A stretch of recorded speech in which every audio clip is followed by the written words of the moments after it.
It's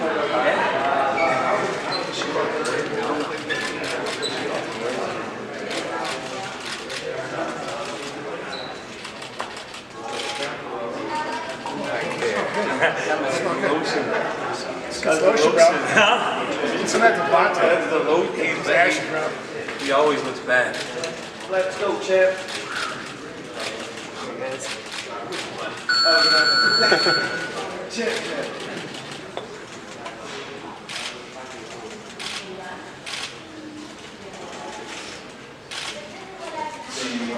Yeah, enough? Good. Thanks. Like 100. Never know. One guy wins, one guy doesn't. Camacho, let's go, baby. Get in there. Camacho, get in there. Get right there. Yeah. What's my name? Let's get this. Steve. Steve.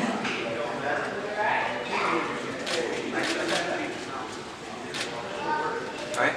Hey, Tuesday I start the first fight. You ready to go? Alright. Good times, brother. Huh? I'm ready. That's it? Dana's a persistent guy, and there are ways of making things happen. And, you know, like I said, man, I've worked with him for a long time, and he understands that for me, you know, I love money. Obviously, you want to make money when you do things like that.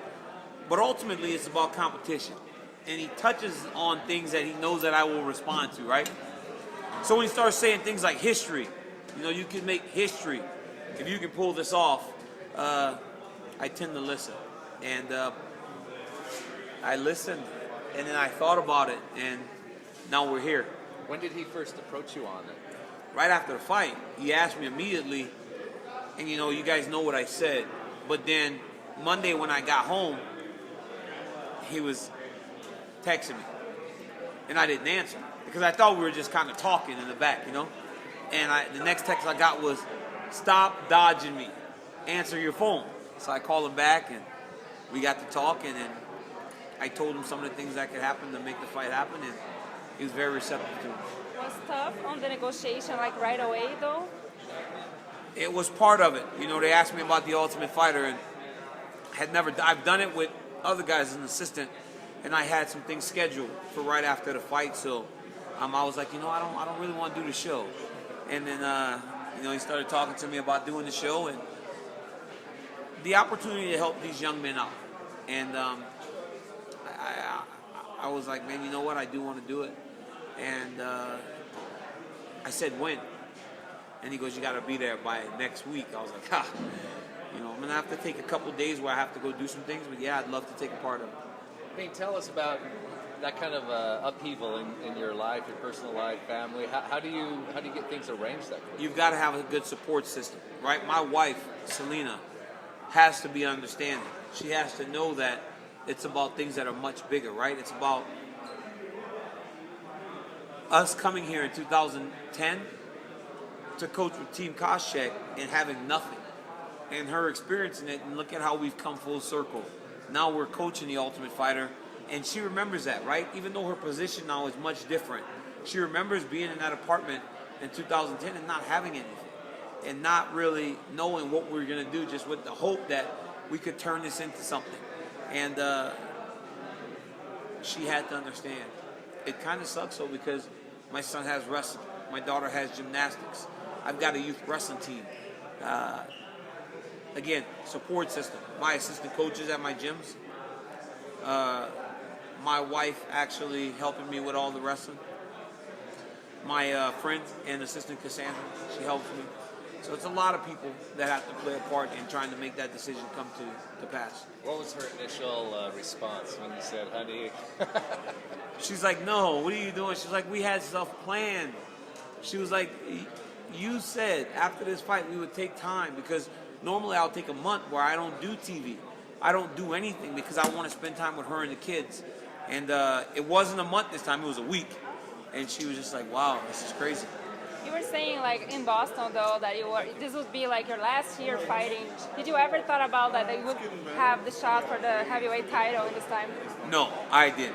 I did not think that I would have this opportunity. I thought that I would have some more fights and hopefully potentially find some big fights to be a part of. And and that was going to be it. I was going to ride to the sunset. But now I'm in a position that I never could have imagined 6-7 months ago. When I left Anaheim, I was at my lowest. And now, a year later, I have the opportunity to come completely full circle. So, no, I didn't. I never thought I'd ever fight for a heavyweight title. Have you talked to King about it? I did. He was the first person I called whenever they asked me. And I said, "What do you think?" And he said, honestly, he goes, "I don't believe that I'm going to get a title shot right away." He goes, "So this is such a great opportunity for you." He said, "You've done things in regards to my career, obviously going down in weight and everything." He goes, "I have to support you." He goes, "I want to support you." And he goes, "Not only am I supporting you from afar as a teammate," he goes, "I'm going to be involved in trying to help prepare you to become the heavyweight champion of the world." So not only is he in words saying, "I support you," he's here in Vegas with me right now. So when I got the call to uproot myself to Vegas, Kane did too. Because I go, "I won't do this without you. I can't." He goes, "I'll be there." And he's been here. So I'm with you guys right now. And both of our families just got off the plane to meet us for the weekend. So we're going to adjust, but we're doing this all together. He tweeted something, I'm sorry, he tweeted something about like things should be interesting once you get a title, that he's getting his title back. So you think like if you get a title, he would be willing to fight you in the future? No. I mean, if you listen to his interview on Monday, it was never he's going to fight me. We like to keep people on their toes. But I become the heavyweight champion of the world. King wins a comeback fight and is in line to fight for the title, I'd walk away again. There's no way I would ever fight him. And this is his division. So if I become the heavyweight champion and he wins a comeback fight and he's in line for a title shot, he'll fight somebody else. You did say you wanted big fights moving forward to close out the year. You won't fight Kane, but it's crazy that Luke Rockhold's going for an interim title. He'll probably go for, if he wins that, he has the possibility of becoming the undisputed champion again. And then options are kind of up in the air, right? What if Luke wanted to challenge you at 205? Is that someone you would fight? If Luke came up to 205, then I would just probably be done. I'm not fighting those guys. I would say, here, you guys can have that belt back, and I'm done. I'm not going to fight Cain Velasquez. I'm not going to fight Luke Rockhold. It'll never happen. I would actually much rather vacate both championships than fight both of those guys. So I won't give you a quote that lets you guys spin it or anything. Won't fight Luke, won't fight Kane. I'd rather be beltless than fight either one of them. There was reports that you actually phoned Stipe before you made your decision on this. Can you tell us a little bit about that phone call? I do the TV thing, so I got to go to Cleveland and spend a day with Stipe Miocic. And I learned a lot about him, his character, who he is as a man, as a pillar of his community. And I was very happy to see what he is to the city of Cleveland. And when I got the call, I said, hey, if they're going to say fight Stipe Miocic for X amount of dollars, I'm going to say no. But if they say, we want you to go up to heavyweight and fight Stipe Miocic for X amount of dollars, Stipe is going to happen. And he goes, I love you for that. He goes, because I'm thinking the same thing. He goes, we got a chance to do something real special here. He goes, let's do it. And I was like, you know what? All right. And then in the background, I could hear his wife going, yes, DC, yes. For this, we have to do it. And I'm like, this was for competition, right? They don't all have to be bitter rivalries. This was for competition. A guy I respect, a guy I want to fight and beat because he has the heavyweight title and because I believe he will bring the best out of me. So, talking about the super fight, how do you see his game and how do you think you guys match? I mean, he's the most dominant heavyweight that's ever been, right? He's brought stability to a division that's long kind of been up and down, left, right, and around. So he's brought stability to this division. With that being said, matchup-wise, I believe it's a good fight. I believe that he's a boxer wrestler like I am, right? So all the skills that I have, he has, right? He's not a guy that's throwing 75 kicks in a fight. He's not a guy that I've only struggled with one guy, and I had a lot of success against that one guy. So The one guy that I've struggled with does not share the same type of fighting technique as Stipe Miocic. That's the best way I can see that. Going back to that phone call for a minute, do you think that's something more fighters should do to try and get the best deal for themselves? We do. I mean, we're both champions, right? We're both champions, so we can do that. I don't know if a guy fighting on an undercard has the position to do that. You know, some guys don't really have the leverage to do that, and it doesn't work.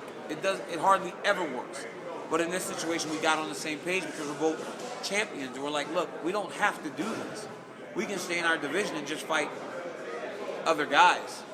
If they want us to do that, if they want us to do this, they have to make it reasonable and make it good for us. And they did. Listen, you can't make everyone happy, but listen, I'm going to fight. That's all I care about. Cool. And I guess just last thing, how much do you look at this as a way to, you know, you talked about the UFC and the branding and marketing and all that stuff. How much is this a way to build your brand and build your profile? I think everything you do is to help to build your brand and popularity. I think everything's just like, you know, the Ultimate Fighter or a fight or just doing promotional stuff. I think everything you do is to help your brand, you know, and, you know, little by little, you know. Like Novocaine, give it time, it's going to work. Is that a conscious, like, do you go into this thinking, like, how can I come across well, that kind of thing, or is it just like... Nah, I just come across being the same person I am. I'm not going to change who I am. I'm not going to sit there and act like I'm someone different, you know, plus my mom would beat my ass if I did that. So I'm going to keep doing the same thing I'm doing. I'm being a fireman and love life.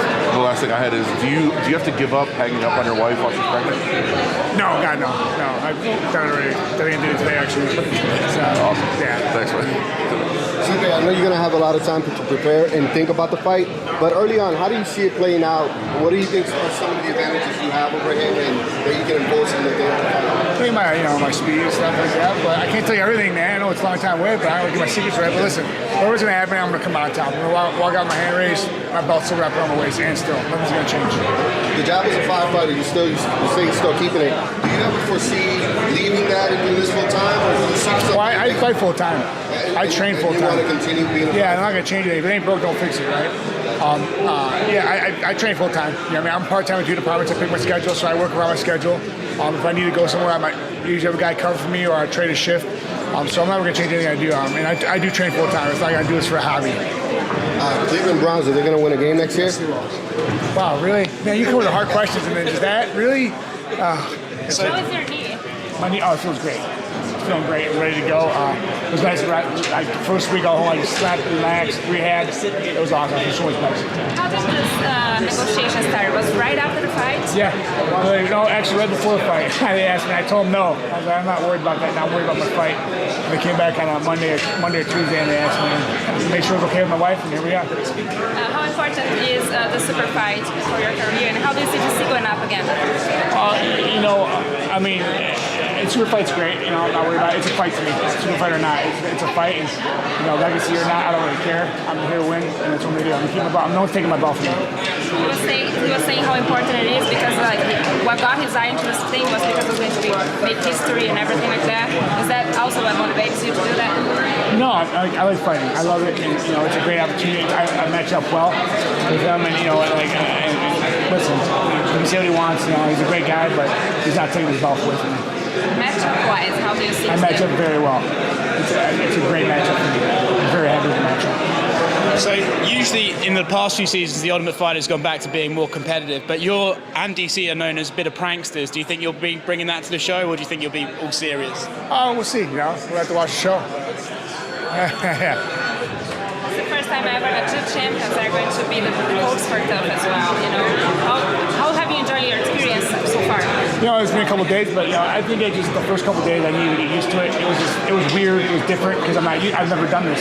So just getting used to everything, the timing. You know, working with the guys. I got to my team, picking the team. It was just a lot. But now, you know, doing all the media stuff around here. Now after today, it's a lot more. You know, not always knowing what I'm going to do. Being around your opponent for so long is going to be something interesting as well? No, I don't care. Listen, I'm married and I got a wife. She's always my opponent, right? She drives me nuts, so I'm good. And how are you still working? Did you have to take some time off? Yeah, I took some time off and talked to my chiefs, and they were fine with it. So I'm okay. I got my shifts covered. It's all good. So they're happy for me. Told me good luck and have fun. And do you think this fight is? A lot of people are saying like, oh, okay, we got a super fight, but some people are also complaining that it's got club to divisions. How do you see that? Not my decision. I'm not going to worry about that. I'm worried about my fight. That's all I care about. You know, unfortunately, some people think that, but I can't worry about other people. worry about myself.